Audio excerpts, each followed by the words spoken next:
ते गीत जे आम्ही तुमच्या माध्यमातून जनतेसमोर दिलं होतं, त्या गीतामध्ये त्या गाण्याचा जोश एक वाढतोय आणि त्याच्यात बॅकग्राऊंडला, ज्याला आपण कोरस म्हणतो किंवा बॅकग्राऊंड म्हणतो, त्याच्यात जय भवानी जय शिवाजी ही घोषणा आहे, ही घोषणा आहे.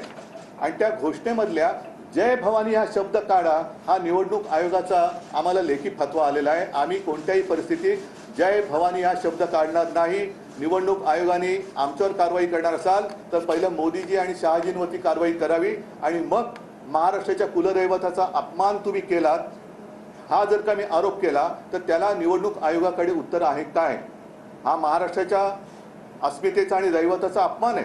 आम्ही मशाल गीत हे आपल्या माध्यमातून संपूर्ण महाराष्ट्रासमोर ठेवलं होतं, याची तुम्हाला आठवण आहे. शिवसेना भवनमध्ये ज्या वेळेला निवडणूक आयोगाकडे गीत गेलं तेव्हा निवडणूक आयोगाने आम्हाला काल पत्र दिलेलं आहे आणि त्यातले 2 शब्द त्यांनी काढायला लावलेले आहेत. आता हे शब्द कोणते आहेत तर त्याच्यामध्ये एक कडवं असं आहे की हिंदू हा तुझा धर्म, जाणून घे हे मर्म, जीवन कर त्यास तू बहाल. आता याच्यातला हिंदू धर्म हा शब्द त्यांनी काढायला लावलेला आहे.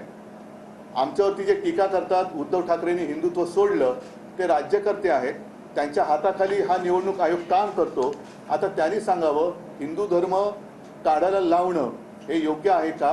हा जो व्हिडिओ आहे त्याचा आवाज नाही. बटन दबाव ना, जय बजरंग बली बोल करके